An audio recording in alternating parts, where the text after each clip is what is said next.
Hey, good morning, everyone. Yeah, disclaimer. I vape, I cuss. Moving on. I'm not paid for this. So I don't care if you watch it or not. So, anywho, I don't care if you like it or not. You just keep your negative comments to yourself. Anywho, I just got done watching a short, and this woman couldn't have said it any fucking better. Um, I can't source the actual conversation as far as like debate goes as to why they had all of these like professional, probably corporate whatnots, and a young woman, and the woman basically says, "Yeah, I would love to be a stay at home mom. I would love to be able to have you know baby a baby on my hip and one in the belly, and being able to do like go collect my chicken eggs and milk my cows, and be on a homestead, and not have to leave the house." And and the way she had explained it was, yes, the an independent, self-sufficient woman is exhausting. And yes, it is. It's fucking exhausting. And it's isolating. The word that she uses is completely isolating. And yeah, because there's no time to do anything. And one of the other comments that she said was, I wish I was able to find somebody to be able to outsource some of this extra shit that she has to do. And I sat there and I was like, whoa, she's talking straight to my fucking soul. Yes. Now, I pride myself on the fact that I have been able to pick myself up from fucking rock bottom underneath. No, there was rock bottom, 50 feet of crap, and then me, kind of thing. Um, Pick myself up, build myself up, move on up, and get myself to a place where I am independent, self-sufficient, and I have a fantastic paying job, and I have a management that is just fucking awesome. When they and I had to rationalize in my head. I was like, they're making too many changes, and I have adjustment disorder. I do not take change easily. I need a millennial amount of time to fucking adjust to it just, it is what it is in me, and I know me. Anywho, so I sat there and I'm like, yeah, that's something I could fucking talk about. Being an independent, self-sufficient female is probably one of the hardest jobs on the fucking planet. And having been in this environment, I dealt with a bad relationship. I dealt with being, someone's significant other, and basically I was doing all the running. I was driving an hour to his house. I was helping the kid with the homework because this man does not have any fucking patience. He's a complete prick. I would rather help the kid with his homework and Google answers to help him than sacrifice the child to the scrutiny, the belittlement, and the lack of fucking self-control that would spew out this man's mouth toward that kid with ostracizing, tone and attitude, like, and here I am. I am, why am I putting myself through this? And when I got back home after leaving this psychotic fuck, I got home and I was like, what do I do with myself? Because I no longer have this excess, right? And I had to do things for myself. This is where, you get a lot of psychologists, they sit there and talk about the people-pleasing factors of things. A lot of isolated, independent women are generically people pleasers. We get burned out on doing everything ourselves for ourselves. And it is much more entertaining to do something different for somebody else. than be in that rat wheel of monotony, just doing all of these homeowner responsibilities and things of that accord for ourselves. And the way this woman said it, and I saved the video in my keep, so I'm going to tag it below. And she says it beautifully. And not being able to find somebody. Now, it's not that I haven't been pursued. I got a video. I just put it up there. It's the fact of, are you worthy? Now, the man that I had gotten involved with that ended up treating me like shit, he checked all the blocks about the only thing that he didn't have that I could say was probably important, but I really wasn't. I'm not a gold digger. So I'm not looking for somebody with a lot of fucking money. I'm looking for somebody who is financially and economically stable and has a decent perspective of priority and work ethic and moral ethic, and knows how to be a decent human being and communicate effectively without name calling and black and white thinking and gaslighting and changing their mind and getting all weird and shit when, you know, you're still entertaining your dating app and you've got a grass looks greener prospect. And so I'm going to pick a fight so she'll leave so I can go entertain this one. And then when I see that one isn't as good as that one, or, you know, I shouldn't have probably done that. And then I'm going to beg for them back kind of attitudes. That I'm looking for somebody who has their fucking head on their shoulders. And what I have been pursued by, like the testing of all tests, is financially twisted men, can't budget a Q-tip into their, life, spontaneous combustive attitudes, behaviors, mannerisms, psychologically fucking deranged, self-centered, it's all about them, and indecisive and can't make a sound fucking decision that would be for the betterment of themselves. I have healed enough from the damage that was done 20 months ago over the course of a 15-month period that my standards of what I am looking for, I fear, do not fucking exist. See, I am not one to, ask for help. And I know how to change my own oil. I know how to rotate my own fucking tires. I have jack stands. I have pneumatic tools and sockets and everything you could possibly imagine to fix something on my vehicle. And if I don't have the part, I can fucking just go get it.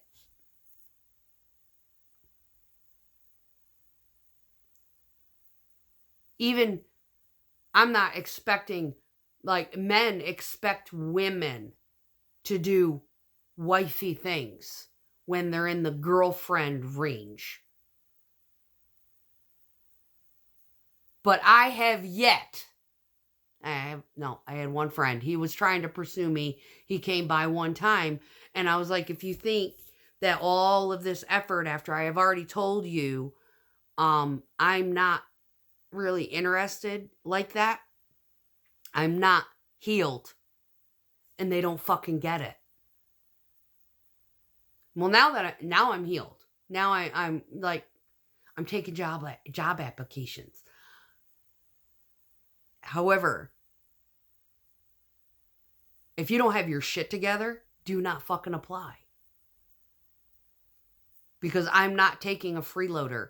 I'm not taking in somebody who is displaced. I'm not taking in somebody who's separated and hasn't had enough gumption to get with an attorney and say, hey, I'm going to bring you this much money a week until I can afford to file. Here, you're going to be my savings account. Give me a receipt.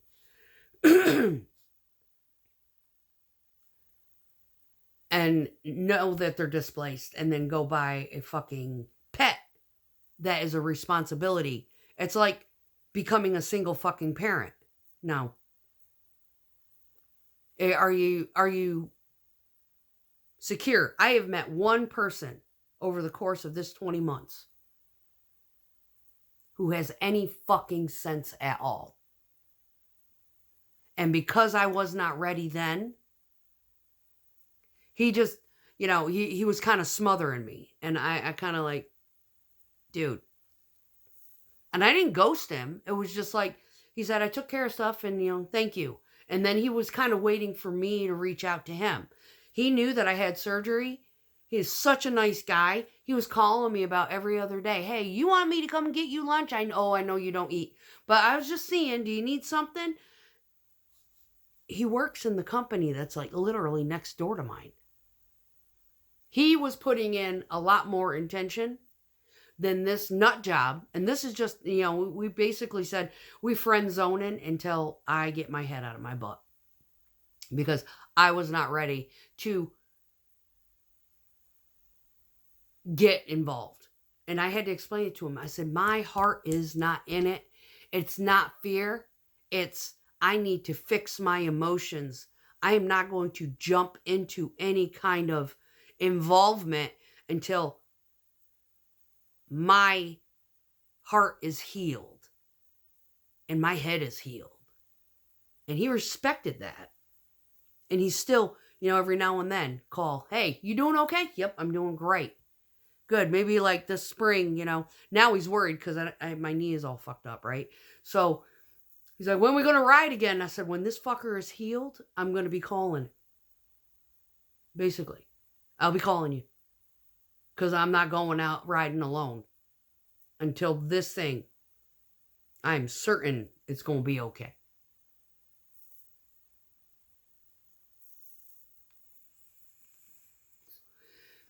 This woman's statements, like literally, it was like a lightning bolt to my soul. And the struggle that I had to go through from my 20s into my 30s, because I was raised in that disposition. My mother was like, you don't need no man to make it in life. Whereas at a point economically where the country was at that time when I was in my 20s and 30s, yeah, I did. But I ended up being in the military, and basically the military was taking care of me. That was my spouse, right? When I got out of the military and I was out for an extended period of time, my whole life fell apart because I didn't have it.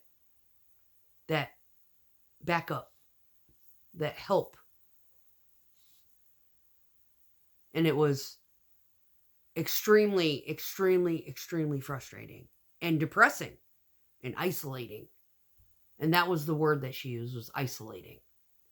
So, kudos to all these independent women who are self-sufficient. We are. And yeah, we've worked our asses off to get here.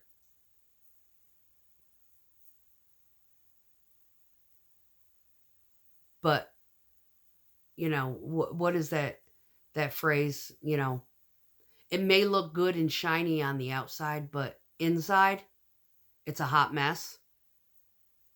Yeah.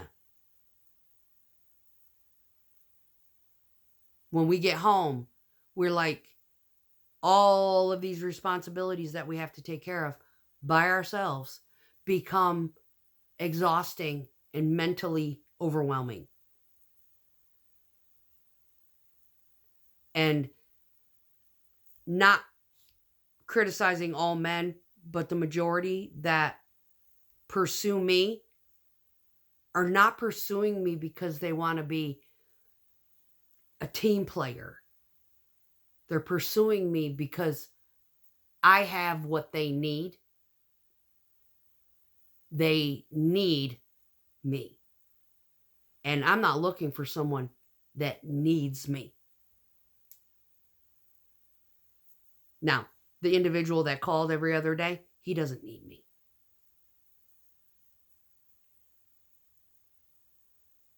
He is probably way the fuck up here compared to the douchebag that was pursuing me, and I had to tell him, now maybe before you start like going that direction, you need to get a divorce first. And I wasn't just speaking on my own behalf. I was speaking on a general capacity. Before you start pursuing people, get your fucking life together. Now this other one, he's got his own house. He's got dogs. You know, shit like that. He's got his life together. Now, I've made it known that, him and I are just friends. But he is the quality of man that I would like to build the rest of my life with. He's got his shit together. He earns fucking amazing money. He lacks for nothing. He's not out trying to impress people. He's super fucking nice. He's caring.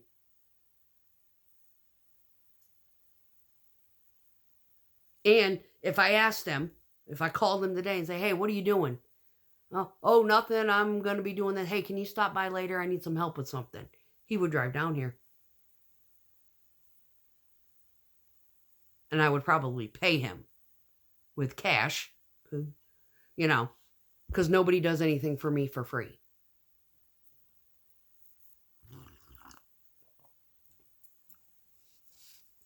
If we're not intimately involved, and even then, like the douchebag, he was, he went and bought me a fishing pole. He was, coming by and mowing my grass and stuff, and he'd feel like he wasn't appreciated, but he didn't know where all that money was coming from in his wallet. It was like he would go to whip out his card and he'd notice there was a 20 in his wallet. That was me.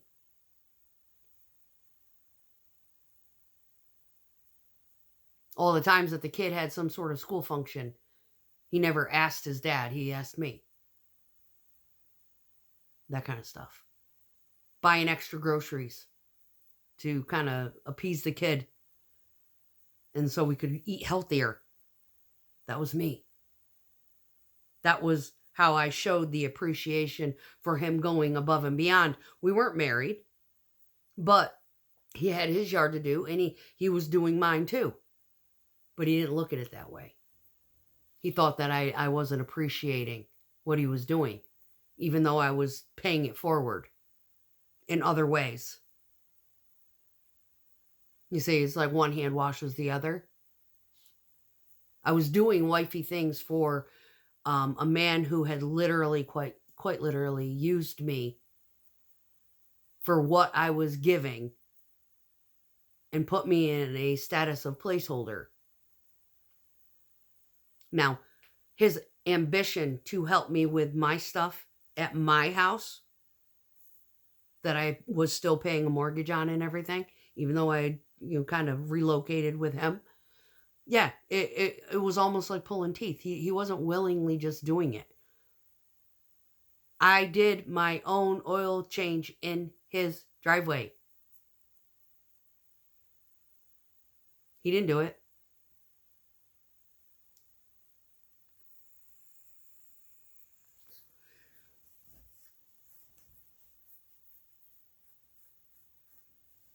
I would come here and do my own oil changes at my house. Not one time. And I tell him, no, he'd be asking, what are you doing? And I say, oh, I'm going to do my oil change when I go off work. Oh, okay. Not even offer You got the stuff? Yeah. Bring it up here. I'll do it for you. Nope.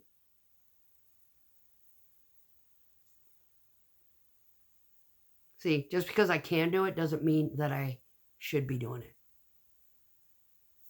And that's the quality of a man that I don't need, is someone who's not going to offer. Now, dude, the nice one, the one that I appreciate him all around. We're not intimately involved. We are just friends. But he is ideal. He ain't the, as far as appearance and, looks and whatnot. No, he's not perfect. But his head and his heart are in the right spot.